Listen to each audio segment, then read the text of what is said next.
So today I'm going to show you how to propagate some African violet cuttings. These are some I already have prepared in containers. As you can see, I like to recycle, so this one's in a baby spring mix container and that one's in a kiwi container, I believe. So just use what you can. And contrary to like a pot like this, these are actually perfect for propagating cuttings because African violets like a lot of humidity. So if you just close this container, it creates a little mini greenhouse. Make sure that it's watered thoroughly, of course, before you do this so that the water evaporating can create a humid environment for these little guys.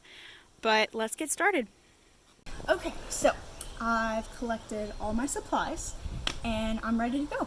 So disclaimer, do not have anything fancy. This is a baby spinach container, but it's actually perfect because it creates a mini greenhouse like I talked about before. I have a knife that my dog chewed up because I left it outside, some scissors, some Miracle-Gro African violet potting mix. I've had good success with this. My mom has had good success with this. So I say let's try it out. So let's move this to the side. I have an African violet here that's happy and healthy for the most part. And we're gonna take a few leaves off of it, not too many because I've already stolen a bunch from my mom's plants. But let's get started. So we're going to take from the bottom first. We're going to very gently kind of loosen it up. You probably don't have to do that, but I like to. I'm gonna take my scissors, cut as close to the main stalk as possible. Okay, cut it off. Looks kind of funky. That's okay. Now we're gonna take your knife, cut at a 45-degree angle. This helps it create roots. As you can see, 45-degree angle. Okay, now, hey Brownie. Now we're going to take the potting mix and pour some in there.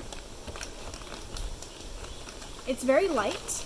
They like well-drained soil, which is kind of funny because none of the water is going to be draining from here. But still, we can use this soil when we pot them up after they've rooted and created their own little plantlets. So, let's get that all even, nice and even in here.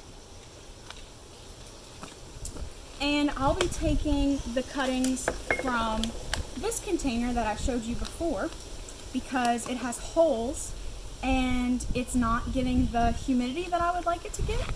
And I've noticed that these aren't doing as well as my baby spring mix has because there's no holes. So I'm just going to take these and show you a couple of them. I did the same exact procedure as before. Loosen, cut with my scissors, and then cut at a 45-degree angle with my knife.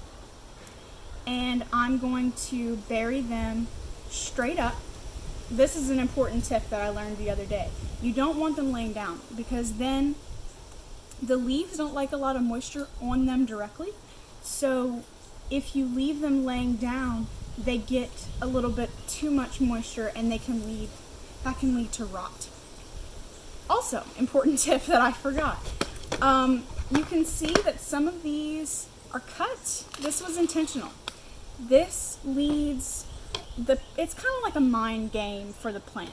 You're cutting the leaf a good bit off at a 45-degree angle, just like the stalk, to show it that you don't want it to make this leaf anymore. You don't want any of these nutrients going to growing this anymore. You want it to go directly to this end, create some roots, create some new leaves.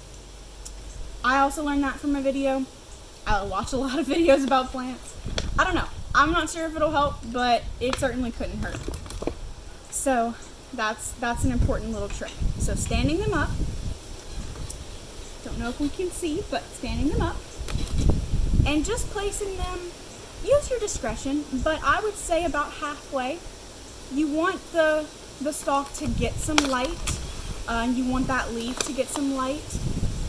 So, and making sure to press around the stem. And I'm just going to take these and I'm going to place them upright, just handling them gently.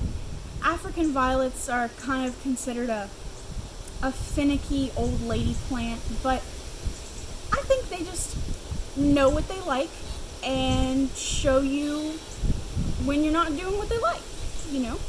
I've also read that they don't like cold water, they like room temperature water. So whenever you get these babies rooted up, which will take about 2 to 3 months, by the way, it's a game of patience. You wanna, whenever you water them, you want to fill up a cup of water or whatever your watering can is and let it sit out a while so it can get room temperature. I heard that can possibly help. We will check back in on my baby spring mix and my baby spinach greenhouses. Hopefully we'll have some baby plantlets in a few months.